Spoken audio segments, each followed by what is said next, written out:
Bienvenidos a un capítulo más de Audiolibro Sonora. Capítulo 7.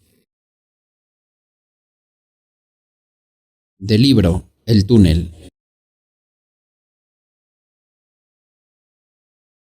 En la oficina. Me pregunté de pronto en voz alta, casi a gritos, sintiendo que las piernas se me aflojaban de nuevo. ¿Y quién me había dicho que trabajaba en esa oficina? ¿Acaso solo entra en una oficina la gente que trabaja allí? La idea de perderla por varios meses más, o quizá para siempre, me produjo un vértigo y ya sin reflexionar sobre las conveniencias corrí como un desesperado. Pronto me encontré en la puerta de la compañía T, y ella no se veía por ningún lado. Habría tomado ya el ascensor. Pensé interrogar al asesorista, pero ¿cómo preguntarle? Podían haber subido ya muchas mujeres y tendría entonces que especificar detalles. ¿Qué pensaría el asesorista? Caminé un rato por la vereda, indeciso. Luego crucé a la otra vereda y examiné el frente del edificio. No comprendo por qué. Quizá con la vaga esperanza de ver asomarse a la muchacha por una ventana. Sin embargo, era absurdo pensar que pudiera asomarse para hacerme señas o cosas por el estilo. Solo vi el gigantesco cartel que decía Compañía T. Juzgué a ojo que debería abarcar unos 20 metros de frente.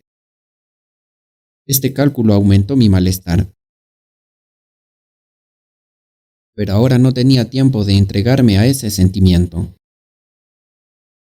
Ya me torturaría más tarde, con tranquilidad. Por el momento no vi otra solución que entrar. Enérgicamente, penetré en el edificio y esperé que bajara el ascensor.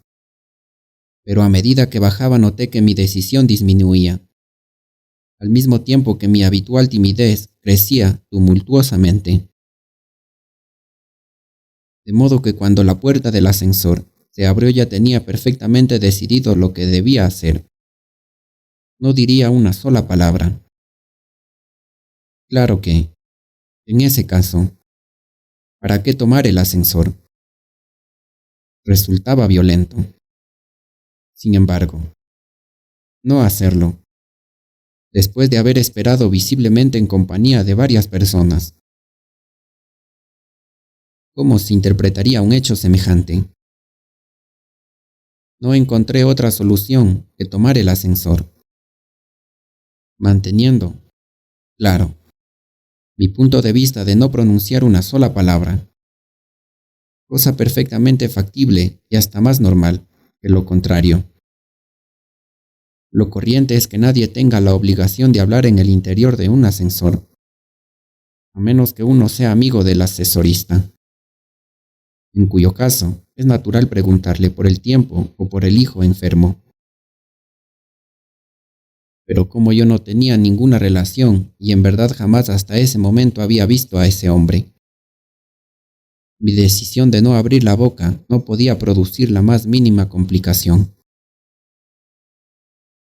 El hecho de que hubiera varias personas facilitaba mi trabajo, pues lo hacía pasar inadvertido. Entré tranquilamente al ascensor, pues, y las cosas ocurrieron como había previsto, sin ninguna dificultad. Alguien comentó con el asesorista el calor húmedo, y este comentario aumentó mi bienestar, porque confirmaba mis razonamientos. Experimenté una ligera nerviosidad cuando dije, Octavo, pero solo podría haber sido notada por alguien que estuviera enterado de los fines que yo perseguía en ese momento. Al llegar al piso octavo, vi que otra persona salía conmigo, lo que computaba un poco la situación. Caminando con lentitud, Esperé que el otro entrara en una de las oficinas, mientras yo todavía caminaba a lo largo del pasillo. Entonces respiré tranquilo. Di unas vueltas por el corredor. Fui hasta el extremo. Miré el panorama de Buenos Aires por una ventana. Me volví y llamé por fin el ascensor. Al poco rato estaba en la puerta del edificio, sin que hubiera sucedido ninguna de las escenas desagradables que había temido. Preguntas raras del asesorista, etc. Encendí un cigarrillo y no había terminado de encenderlo, cuando advertí que mi tranquilidad era bastante absurda. Era cierto que no había pasado nada desagradable, pero también era cierto que no había pasado nada en absoluto. En otras palabras más crudas, la muchacha estaba perdida, a menos que trabajase regularmente en esas oficinas, pues si había entrado para hacer una simple gestión, podía ya haber subido y bajado, desencontrándose conmigo. Claro que, pensé, si ha entrado por una gestión, es también posible que no la haya terminado en tan corto tiempo. Esta reflexión me animó nuevamente y decidí esperar al pie del edificio. Durante 1 hora estuve esperando sin resultado. Analicé las diferentes posibilidades que se presentaban. 1. La gestión era larga. En ese caso había que seguir esperando. 2. Después de lo que había pasado, quizá estaba demasiado excitada y habría ido a dar una vuelta antes de hacer la gestión. También correspondía esperar. 3. Trabajaba allí. En este caso había que esperar hasta la hora de salida. De modo que esperando hasta esa hora, razoné, enfrento las 3 posibilidades. Esta lógica me pareció de hierro. Me tranquilizó bastante para decidirme a esperar con serenidad en el café de la esquina, desde cuya vereda podía vigilar la salida de la gente. Pedí cerveza y miré el reloj. Eran las 3:15. A medida que fue pasando el tiempo, me fui afirmando en la última hipótesis. Trabajaba allí.